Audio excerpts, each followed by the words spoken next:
Bonjour à tous, c'est Kosanza Darisak Aradiel Ishara et aujourd'hui on va se voir pour la troisième partie des tarots et oracles à portée de main.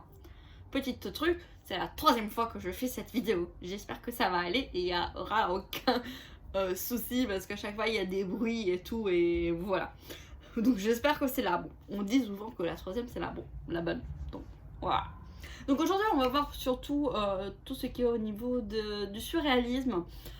Du travail vraiment de l'ombre, du travail d'introspection et aussi un peu de guérison, comment je travaille au niveau de la guérison et avec quel tarot, quels oracles. Donc tout d'abord au niveau du surréalisme, pourquoi j'utilise ce type de tarot pour l'introspection, parce que ça va aider beaucoup à la projection. Donc tout d'abord, ce que j'aime bien utiliser, c'est le Nicoletta Ciccoli pour l'introspection, parce qu'il est super pour ça. Il est dans le surréalisme, donc on peut se projeter dans les images et faire parler les images sur ce qui nous fait peur, sur ce qui nous tracasse, donc vraiment dans le travail de l'ombre plutôt. Donc le travail de l'ombre, c'est lié à l'inconscient. Et voilà. C'est pas un tarot qui est gentil. Je pense que tout le monde qui l'utilise peut me confirmer cela. Mais c'est un tarot qui est très juste. Quand je l'utilise, parce que je ne l'utilise pas souvent, comme d'ailleurs tous dans cette collection, c'est rare que je l'utilise quotidiennement. Et il est très profond. Il y a un petit livret, mais sincèrement, tout ce qui est travail de projection, d'introspection, les livrets ne comptent pas parce que c'est vous-même qui devez vous projeter et projeter votre angoisse, projeter votre peur dans les cartes pour l'exprimer. Donc en aucun cas un livre peut exactement projeter votre problème, votre problématique, votre peur, vous voyez. Donc les livres en soi au niveau de projection ne sont pas vraiment très utiles à mon sens. Donc voici du même un peu de la même comment dire, catégorie utilité. C'est Italo Chidibetta, c'est un tarot italien. Parce que la créatrice l'a créé pour notamment faire des travaux d'histoire pour les enfants. Et justement, c'est un tarot beaucoup plus gentil que le Nicoletta Ciccoli. Il suit celui-ci, le Rider-Waite, donc il est aussi facile à lire. Mais il y a des choses aussi en plus qu'on peut soulever. Et donc c'est plutôt un tarot d'introspection, mais light, disons comme ça, light. Alors que le Nicoletta Ciccoli, il est un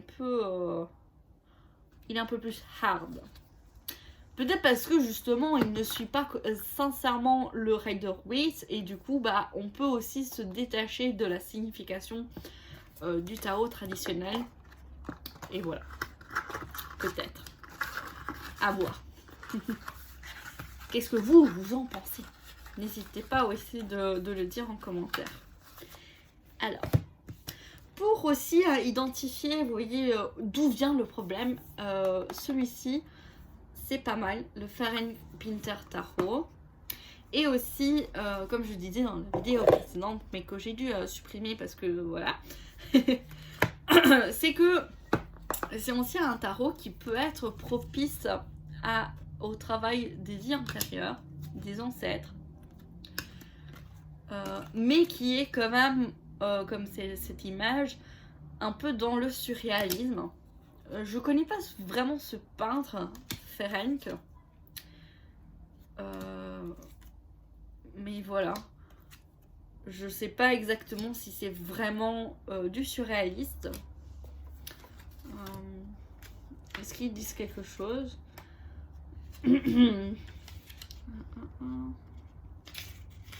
Par rapport au peintre? Non. Ils disent pas grand chose. Ah voilà.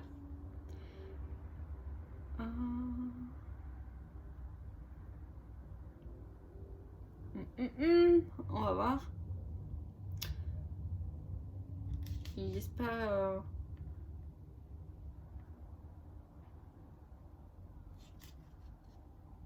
Darling new stories and dreaming new dreams. Oui, il est un peu dans le monde des rêves. On pourrait le qualifier un peu surréaliste, mais pas vraiment, pas totalement. Pas comme Salvador Dali par exemple. D'accord. Voilà, comme ça si ça vous intéresse, vous le savez. Donc celui-ci, je vais l'utiliser beaucoup plus pour comprendre d'où vient le problème. Quelle est l'origine, disons comme ça, du doute, de la peur, etc. Et avec le Hieronymus Bosch Tarot. Pas celui de Los Carabeos, ça c'est un indie deck, un auto-publié. Justement, le créateur Travis McHenry, il a recréé une structure du tarot, ce qui peut le rendre un peu difficile à la lecture traditionnelle, mais qui est superbe pour la projection. Donc voilà certaines cartes. Donc par exemple celle-ci, ça peut être très intéressant, je l'ai mis à l'envers, de travailler avec cette carte en intuition, en projection, et puis aller compléter par exemple avec le livret. Donc voilà. Donc par exemple celle-ci aussi, le péché de la colère.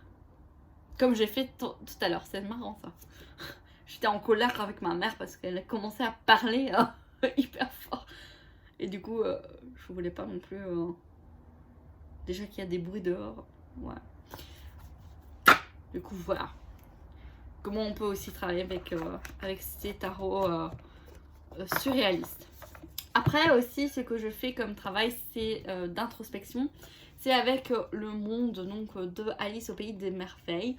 Donc notamment par exemple avec cet oracle de Lucy Cavendish et aux illustrations de Jasmine Beck-Griffith. Parce que Jasmine Beck-Griffith, comme je l'expliquais, elle fait des images comme celle-ci, reprenant l'univers d'un peintre connu, comme par exemple ici Van Gogh. Et du coup, c'est comme si elle associe d'une certaine manière à Alice à ce monde surréaliste des rêves. Ce qui est vrai, à mon goût. Voilà, toujours. C'est mon avis. Et dans le livret, on retrouve aussi un extrait du texte. Et elle explique comment Alice, quel est le rôle d'Alice dans cette carte. Et puis il y a le message divinatoire et le message de carte renversée. Voilà. Du coup, ça c'est super. Parce que justement, on peut travailler avec ce surréalisme à travers le mythe d'Alice au pays des merveilles. Donc par exemple ici avec le Hieronymus Bosch. Je vais essayer de le retrouver. Donc par exemple ici avec Van Gogh. On retrouve aussi dans le tarot et mon tarot à venir Salvador Dali. Je vais voir si j'en trouve une autre. Voilà, par exemple aussi celle-ci. Voilà. Et donc ce tarot, je l'utilise justement pour comprendre, pour entrer, disons comme ça, dans l'introspection. C'est le premier pas. Voilà. Bien sûr, je ne les utilise pas tous en même temps, ni tous. Parce que ça dépend où j'en suis du travail d'introspection. Donc voilà. Le deuxième, c'est le Queen Alice Tarot. Et celui-ci, il est aussi un peu plus compliqué parce que il n'y a pas de livret. Et du coup, il faut vraiment travailler avec son intuition et sa projection. Et aussi connaître un peu le mythe d'Alice au pays des merveilles. Et du coup, ça demande aussi un peu plus d'études, de recherche, si on le veut. Sinon, on peut aussi l'utiliser très bien comme Rider-Waite sans aller en profondeur. Mais ce sont des tarots que moi j'ai achetés pour ce travail de profondeur parce que je pense vraiment que le mythe d'Alice, le mythe, c'est pas un mythe, c'est plus... c'est une histoire créée par Lewis Carroll. Mais pour moi, c'est comme... c'est un archétype pour moi, personnellement. Et j'aime beaucoup. Voilà. Donc il peut être quand même très bien utilisé comme Rider-Waite normal, hein, bien sûr. Et d'ailleurs, il est génial. Je l'adore. Et justement, j'avais craqué dessus et je me suis dit, mais mince, mais je travaille pas avec Alice. Et puis à un certain moment, je sais pas ce qui s'est passé. Et, Alice est rentrée dans ma pratique et du coup, voilà. Et le dernier, toujours dans le monde d'Alice, c'est le tarot In Wonderland, qui est parfait aussi parce que il travaille aussi avec des extraits dans le livre et aussi donne des interprétations, donc c'est juste superbe. Il y a souvent des extraits et puis aussi des mots-clés, donc ça c'est le genre d'informations pas trop ni trop peu, voilà. Parce qu'après je vais vous montrer un tarot où il y a vraiment beaucoup d'informations et là sincèrement j'ai du mal. Voilà les images, donc le dos. Donc celui-ci il est aussi très traditionnel comme imagerie, donc c'est aussi facile à lire, peut-être moins dans la projection. Celui-ci j'aime bien travailler avec le livre plus qu'avec les images. Voilà. Je vous montre pas tout parce que j'en ai beaucoup à présenter. Voilà. Et puis on passe à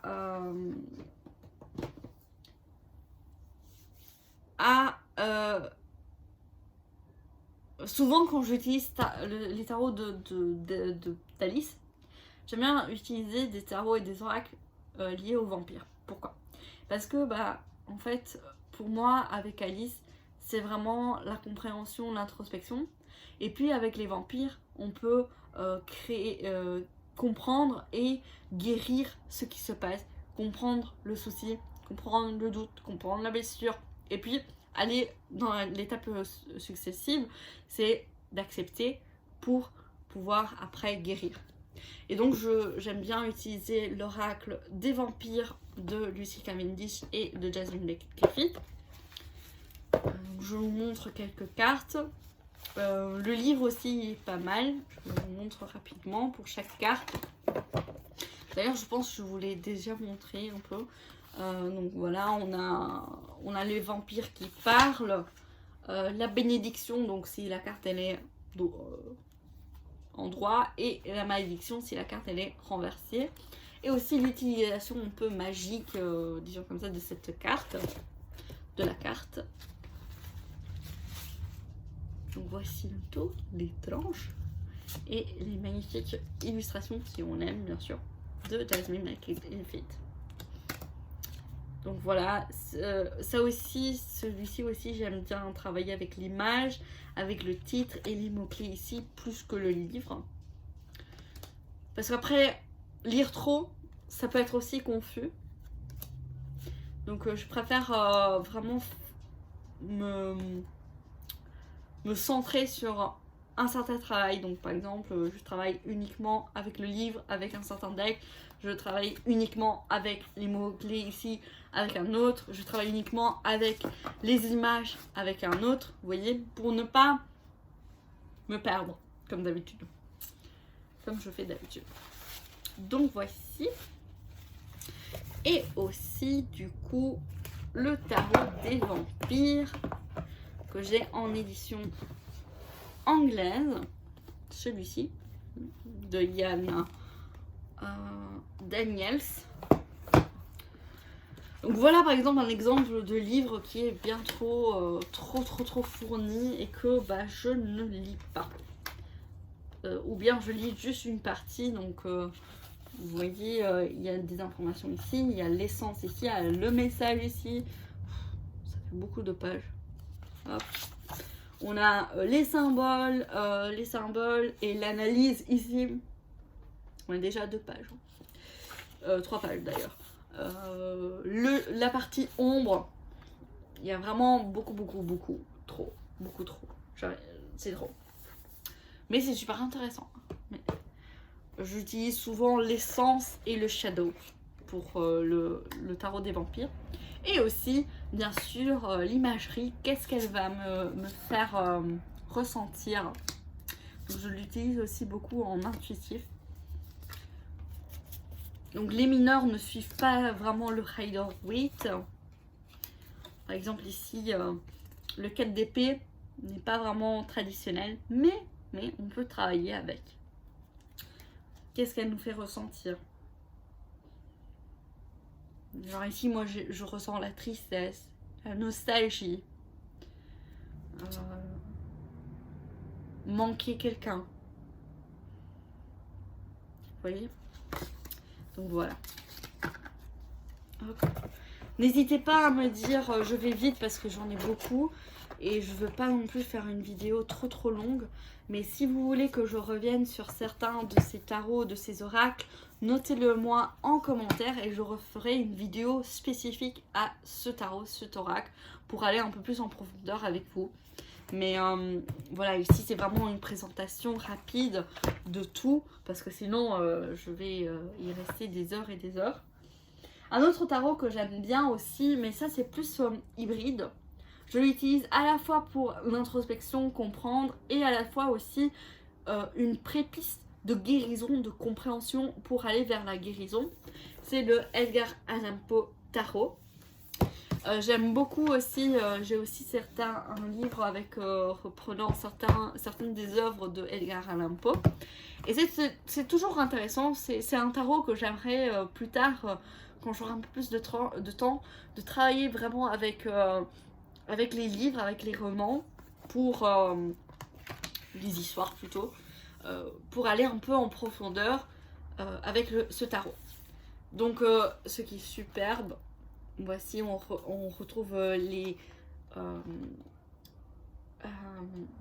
illustrations en couleur ici. Et puis on a un texte lié à l'histoire. Donc par exemple ici c'est la fée ici de l'île de la fée, qui est une des histoires de Edgar Allan Poe. Et puis ici ils expliquent un peu plus en lien avec la divination ou avec les guidances. Et puis ici on a des petits mots-clés pour en droit et en inversé. Désolée, j'ai le nez fermé. Ça c'est quand je parle beaucoup. Donc on y retrouve comme tous les coffrets Arcana Sacra dans un petit coffret magnifique. Et le dos, le corbeau. Et donc on retrouve aussi des images comme ça sombres, dark, parfait pour le shadow work. Lui aussi, il n'est pas vraiment traditionnel et donc c'est super pour travailler aussi avec l'intuition. Souvent je vois, d'ailleurs c'est très marrant parce que j'aime bien d'abord ressentir qu'est-ce que ça me va faire ressentir et puis aller sur le livret, peu importe quel type de tarot d'oracle. Je préfère d'abord travailler sur le ressenti et puis aller en profondeur. Et c'est un tarot que souvent, ce que moi je ressens avec l'image, c'est vraiment ce que l'auteur a voulu dire après dans le livre de guidance. Donc c'est vraiment super. Donc c'est un univers dark. Hein. Je vous montre d'autres petites cartes. Voilà. Donc ça c'est plutôt un oracle hybride de transformation aussi pour aller d'un côté à l'autre.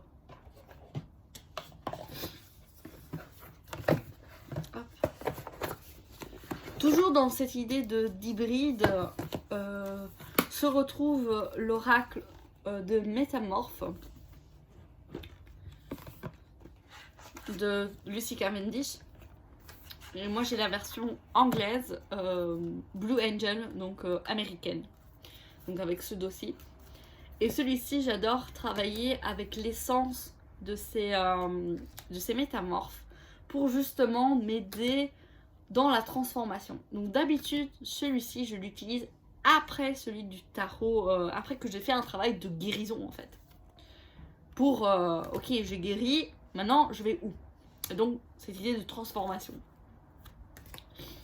Et j'utilise souvent celui-ci, peu importe dans quel type de travail, même en général, si j'ai besoin de changer, de changement, j'aime bien utiliser cet oracle pour travailler avec ça.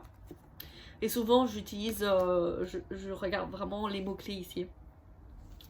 Et moi, le livret. Même si beaucoup de personnes qui utilisent les Lucy Cavendish disent oui, il faut lire le livret comme Alana Fairchild. Mais sincèrement, c'est long. Des fois, avec Alana Fairchild, c'est vraiment très très long. Et donc, ça me démoralise, même si ici, il n'y a pas beaucoup. Mais des fois, je lis juste un paragraphe d'une des sections. Donc, voilà.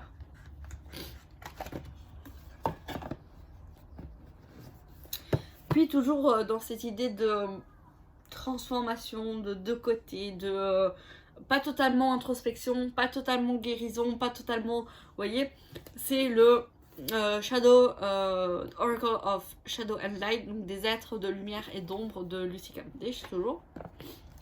Celui-ci, j'aime bien vraiment de comprendre, par exemple, quelle est la part d'ombre que je dois travailler, quelle est la part de lumière que je devrais réussir à atteindre ou travailler. Et donc, voilà, c'est un peu celui-ci, d'habitude, je l'utilise avant de faire un travail d'introspection. C'est genre l'introduction, vous voyez. Après, il y a les trucs de Alice Pays des Merveilles, c'est un peu le préambule, hein, un peu comme ça, non, ça c'est plutôt la préface. Après, il y a l'introduction et puis Edgar Allan Poe qui est un peu le truc au milieu. Et puis à la fin, on a les tarots des vampires et tout, vous voyez. Je vous montre quelques autres cartes.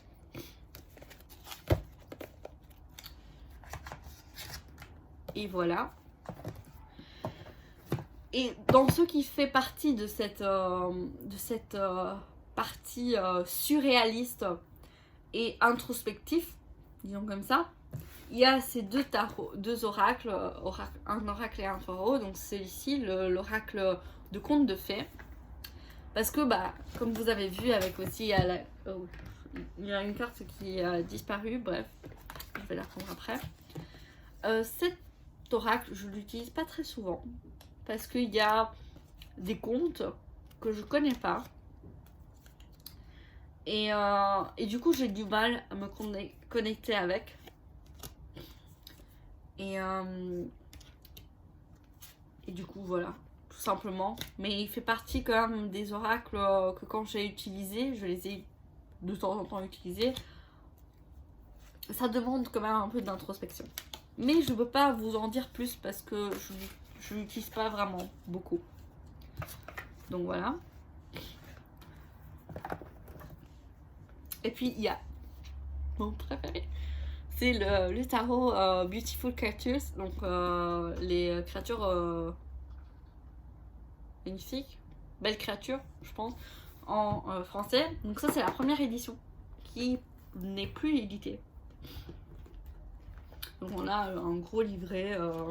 Ce qui est bien, c'est que on a une espèce. Moi, ce que j'aime bien lire, c'est la petite ici. Comment dire? C'est comme une espèce d'introduction pour toutes les cartes. Et il y a cette espèce de petite histoire. C'est pas non plus une histoire. Je sais pas comment vous expliquer. Je sais pas s'il y a aussi dans la version française. Et du coup, c'est comme ça que je l'utilise pour connaître le personnage en fait dans ces cartes. Je l'utilise pas vraiment comme tarot en soi.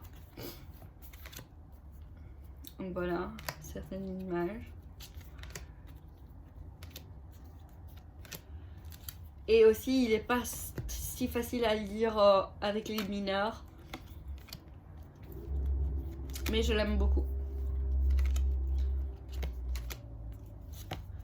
Vous voyez, dans un livret, des fois, il faut sélectionner. Vous voyez, il faut pas tout lire.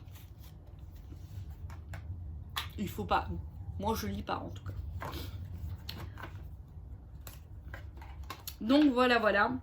Pour cette troisième partie des tarots à portée de main.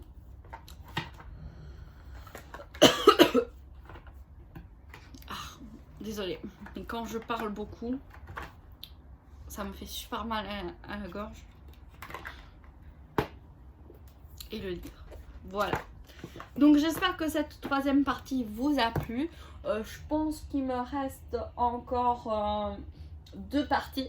Et puis j'aurai terminé cette série de tarot à portée de main. Et je ferai autre chose. Je vous présenterai encore ma collection selon certains thèmes. Parce que je trouve que c'est mieux. Et c'est comment moi je fonctionne avec les tarots et les oracles. Je les mets en thème. Et voilà, quand j'ai besoin de travailler avec certains thèmes, je vais prendre certains tarots qui sont là. Et des fois, les tarots changent de thème selon voilà, des envies, des ressentis et tout. Donc n'hésitez pas à vous abonner, à activer la petite clochette, à partager et aussi à vous dire qu'est-ce que vous en pensez. Est-ce que vous aussi vous avez la collection, dans votre collection, des petites sous-collections en mode en partie mettre voilà, celui-ci ce sont des oracles de travail de l'ombre, etc. Et n'hésitez pas à partager et aussi à me rejoindre sur l'hashtag de cette série. Donc bisous bisous.